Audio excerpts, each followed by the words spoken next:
Hello नमस्कार दोस्तों। आज हम लोग डिस्कस करने वाले हैं एमपी बोर्ड का जो 12th का केमिस्ट्री सब्जेक्ट का पेपर हुआ है उसको हम लोग डिस्कस करने वाले हैं कि उसके ऑब्जेक्टिव क्या होंगे, सत्य असत्य क्या होंगे, एक वाक्य में उत्तर क्या होंगे और जो रिएक्शंस आई है ना, उन सब के बारे में क्या करेंगे यहाँ पर डिस्कस करेंगे। क्योंकि इस बार का जो पेपर है वो इजी तो नहीं था। ऐसे क्वेश्चन आए हैं जो इम्पोर्टेंट नहीं थे फिर भी आए हैं। तो एक्चुअली में आपको एनसीईआरटी पढ़ना चाहिए था। अगर आप एनसीईआरटी अगर पूरा कवर करके गए थे तो एक भी ऐसा क्वेश्चन नहीं था जो बाहर से आया हो एनसीईआरटी के। तो यहाँ पर आप देखिए कि हम सत्य असत्य की बात कर लेते हैं।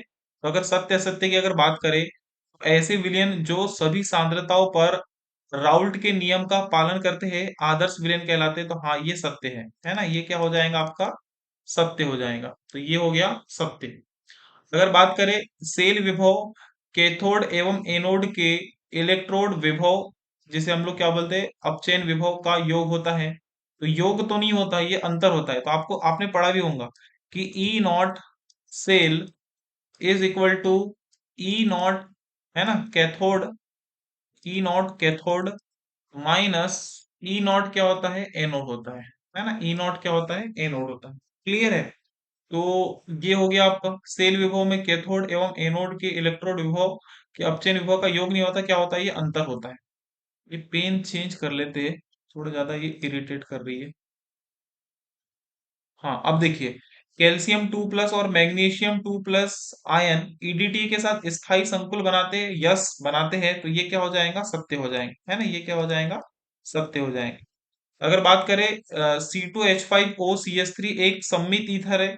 तो ये सममित नहीं है क्योंकि दोनों आर समूह यहाँ पर क्या है डिफरेंट है। यहाँ पर C2H5 एथिल ग्रुप है और यहाँ पर कौन सा ग्रुप है मेथिल ग्रुप है। तो ये क्या हो जाएगा आपका सम्मित नहीं होगा, ये क्या होगा असम्मित ईथर, यानी ये क्या हो जाएगा असत्य हो जाएगा। तो ये हमने क्या लिख दिया यहाँ पर असत्य लिख दिया। कीटोन में कार्बोनिल समूह उपस्थित होता है, सत्य, हाँ होता है। कीटोन में तो कार्बोनिल समूह क्या रहता है उपस्थित रहता है। हिंसबर्ग अभिकर्मक प्राथमिक व द्वितीयक एमिनो से क्रिया करके सल्फेनामाइड बनाते हैं। हाँ बनाते हैं, लेकिन अगर इसी की जगह अगर तृतीयक आ जाता तो फिर तृतीयक सल्फोनामाइड नहीं बनाता, है ना, सल्फोनेमाइड नहीं बनाता। तो ये भी क्या हो जाएगा सत्य हो जाएगा। तो ये क्या हो गया सत्य हो गया। अब आगे बढ़ते हैं।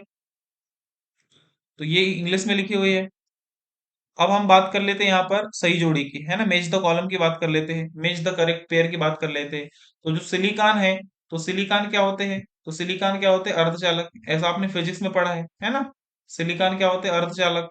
K4FeCN6, ये तो बहुत इजी थी, है ना, K4FeCN6। तो ये क्या हो जाएंगे आपके प्रति आयन हो जाएंगे, है ना, ये क्या हो जाएंगे प्रति आयन। क्योंकि अगर प्रति आयन की बात करेंगे तो इसको ब्रेक करेंगे तो यहाँ पर पॉजिटिव और नेगेटिव चार्ज वाले क्या हो जाएंगे आयन हो जाएंगे। तो इसको हम लोग क्या बोलेंगे प्रति आयन बोलेंगे, काउंटर आयन बोलते हैं जनरली, है ना इंग्लिश में से। लूकास अभिकर्मक, तो ये क्या हो जाएगा आपका कंसंट्रेट HCl+ ZnCl2। फॉर्मिक अम्ल, तो ये किस में पाया जाता है लाल चींटियों के डंक में पाया जाता है। मोनोसेकेराइड, तो मोनोसेकेराइड क्या होती है अपचाई शर्करा।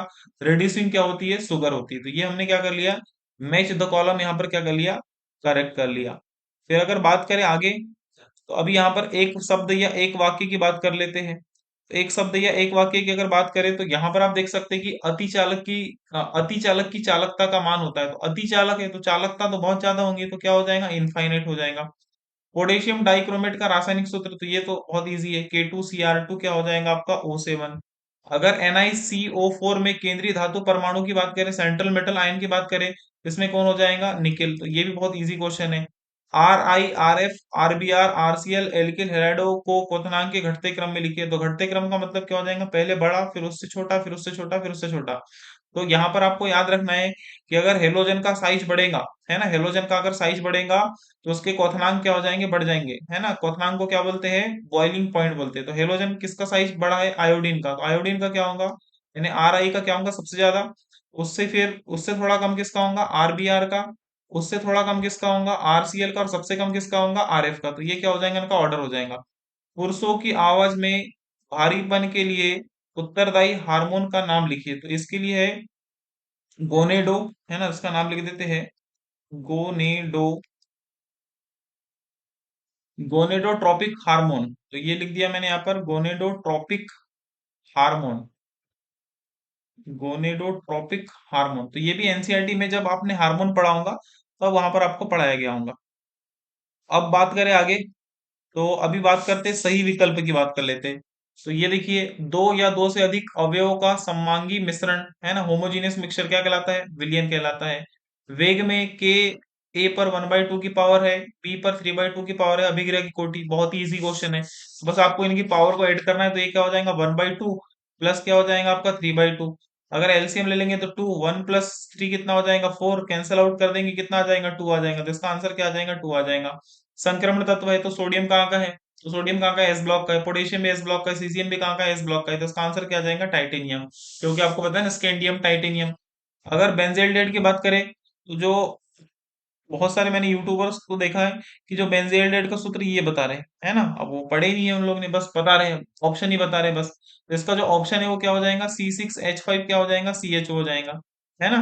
अपने मन से ही बता देते हैं, उनको कोई ज्यादा नॉलेज भी नहीं, फिर भी बता रहे अपने मन से, है ना। C6H5 क्या हो जाएगा आपका CHO। अगर एथेन 1,2 डाइमीन की बात करें तो ये क्या है आपका इथिलीन डाइमीन है ना, जिसको हम लोग शॉर्ट फॉर्म में क्या करते हैं, EN से रिप्रेजेंट करते हैं। तो ये थोड़ा IUPAC नेम दे दिया इसका, एथेन 1,2 डाइमीन। तो इसका ऑप्शन नंबर क्या हो जाएगा, ए करेक्ट हो जाएगा। NH2CH2 क्या हो जाएगा आपका, NH2 हो जाएगा। कोशिकाओं के मध्य संदेश वाहक का कार्य करते हैं, तो कौन करते हैं, हार्मोन करते हैं। तो इसका ऑप्शन नंबर क्या हो जाएगा, सी क्या हो जाएगा, करेक्ट हो जाएगा, है ना। ऑप्शन नंबर सी क्या हो जाएगा यहाँ पर, करेक्ट हो जाएगा। अब बात कर लेते हैं, तो देखिए अंतरकाशी यौगिकों के दो अभिलक्षण, तो ये तो बन ही गया होगा आपसे, या डी और एफ ब्लॉक के दो अनुप्रयोग लिखिए।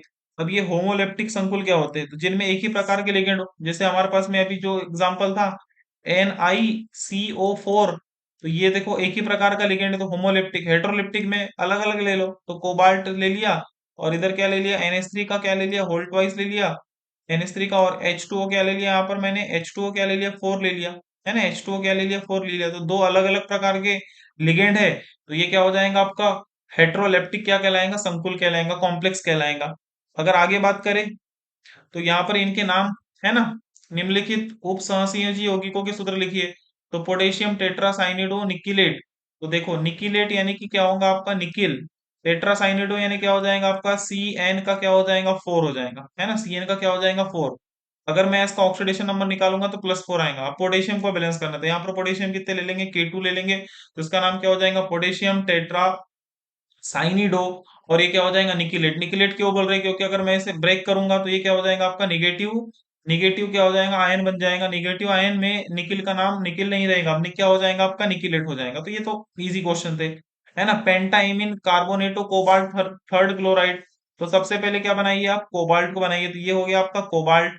फिर पेंटाइमिन का मतलब क्या हो जाएगा NH3 का होल 5, और कार्बोनेटो का मतलब क्या हो जाएगा आपका CO3 हो जाएगा, है ना। थर्ड क्लोराइड, तो थर्ड क्लोराइड में यहाँ पर आपको क्या लेना पड़ेगा, एक Cl लेना पड़ेगा, 3 क्लोरीन नहीं लेना पड़ेगा, क्योंकि अगर आप इसका ऑक्सीडेशन नंबर निकालेंगे तो CO3 पर चार्ज कितना रहता है, 2 माइनस रहता है, तो 2 माइनस रहेगा, तो -2 -1 कितना हो जाएगा +3, है ना। तो अगर इसका डिटेल में अगर सोल्यूशन चाहिए तो आप कमेंट सेक्शन में बोलिए, तो मैं आपको इसका डिटेल में सोल्यूशन भी प्रोवाइड करा दूंगा। अब देखिए यहाँ पर ये IUPAC नेम दिए हुए है, तो IUPAC नेम दिए, तो यहाँ पर आप देख सकते हैं कि K2 यानी कि इसका नाम क्या हो जाएगा पोटेशियम। फिर क्या हो जाएगा आपका टेट्रा क्लोरिडो, और ये क्या हो जाएगा आपका पैलेडियम नहीं होगा, पैलेडेट होगा। क्यों होगा पैलेडेट, क्योंकि ये कैसा हो जाएगा, अगर यहाँ से इसको ब्रेक करेंगे तो ये इसमें चार्ज किया जाएगा नेगेटिव, और नेगेटिव जो कॉम्प्लेक्स होते हैं उनमें मेटल के नाम क्या हो जाते हैं, चेंज हो जाते हैं। अगर इसका इसके नाम की बात करें तो इसका नाम क्या हो जाएगा, पेंटा एक्वा टेट्रा, सॉरी पेंटा एक्वा नहीं, tetra tetra amine tetra aqua. और यहाँ पर ब्रैकेट आना चाहिए था, ब्रैकेट नहीं लगाया, कोई बात नहीं। तो ये इसका नाम क्या हो जाएगा टेट्रा, है ना। फिर क्या हो जाएगा एमीन, फिर क्या हो जाएगा आपका टेट्रा क्या हो जाएगा एक्वा, फिर क्या हो जाएगा आपका क्रोमियम थर्ड क्लोराइड हो जाएगा। तो ये इसका क्या हो गया, नाम हो गया। अगर आपने बनाया है तो फिर आपको 100% इसके मार्क मिलने वाले हैं। अब देखिए यहाँ पर ये रिएक्शन, तो ये रिएक्शन कहाँ पर है, तो ये रिएक्शन डार्जन्स रिएक्शन है। तो डार्जन्स रिएक्शन में क्या हो जाएगा, SO किसको लेके जाएगा, O2 O को, तो क्या बना देगा SO2, और क्या निकल जाएगा ऐसे HCl, और एक क्लोरीन कहाँ पर आ जाएगा, इसके पोजीशन में आ जाएगा। तो यहाँ पर जहां से OH था यहाँ पर क्या आ जाएगा Cl। तो अगर आपने ऐसा बनाया तो ये रिएक्शन 100% सही है। अब देखिए ये रिएक्शन, तो ये भी रिएक्शन एनसीईआरटी की रिएक्शन है ना। एनसीईआरटी में जो अनसॉल्व वाले क्वेश्चन है बीच बीच में जो है, उनको अगर आप सॉल्व करके गए तो आपका 100% सही हुआ होगा। तो ये हो जाएगा आपका बेंजीन, और यहाँ पर क्या हो जाएगा आपका NO2, और यहाँ पर क्या होगा आपका CH, और यहाँ पर क्या आ जाएगा आपका Br, और ये क्या हो जाएगा आपका CH3। तो अगर यहाँ पर आपने Br जोड़ा है तो ये रिएक्शन सही है। फिर अगर इसकी बात करें तो ये भी एनसीईआरटी की रिएक्शन है। तो एनसीईआरटी की रिएक्शन है, तो यहाँ से क्या हो जाएगा आपका हाइड्रोजन बॉन्ड टूटेगा, है ना, कार्बन हाइड्रोजन बॉन्ड टूटेगा और यहाँ पर क्या आ जाएगा फ्री रेडिकल, क्योंकि ये रेजोनेंस से क्या हो जाएगा, स्टेबलाइज हो जाएगा। तो यहाँ पर क्या हो जाएगा आपका, ये हो गया आपका इस तरीके से स्ट्रक्चर, और यहाँ पर क्या आ जाएगा Br। अगर आपने ऐसा बनाया है तो ये रिएक्शन 100% आपको क्या देने वाली, मार्क देने वाली है। ये देखो ये फिंकेलस्टाइन अभिक्रिया है, तो यहाँ से NaBr निकाल दीजिए, है ना, यहाँ से क्या निकाल दीजिए NaBr, तो क्या हो जाएगा आपका CH3, फिर क्या हो जाएगा आपका CH2, और ये क्या हो जाएगा आपका I, और यहाँ से क्या निकल जाएगा NaBr निकल जाएगा। तो ये रिएक्शन हो गई, है ना, ये इंग्लिश में लिखा हुआ है बस। हाँ ये इंग्लिश में लिखा हुआ है बस। विटामिन ए के कोई चार प्रमुख स्रोतों के नाम, तो ये तो कर लिया होगा आपने, संचारण, है ना, ये भी प्राथमिक अभिक्रिया है, जिसमें केवल एक अणु हो तो उसको हम लोग क्या बोलते हैं, प्राथमिक अभिक्रिया है। जिनमें बहुत सारे अणु हो, उसको हम लोग क्या बोलते हैं, जटिल अभिक्रिया है। संक्रमण तत्व, क्रोमियम 3+ अपचायक क्यों है ना, Mn3+ ऑक्सीकारक क्यों है, जबकि दोनों के D4 विन्यास है। अपचायक, अपचायक का मतलब क्या हो जाएगा, तो अपचायक का मतलब हो जाएगा जो अपनी ऑक्सीडेशन पावर को इंक्रीज कर दे, तो ये अपनी ऑक्सीडेशन ऑक्सीडेशन स्टेट को इंक्रीज करता है, इसलिए अपचायक है।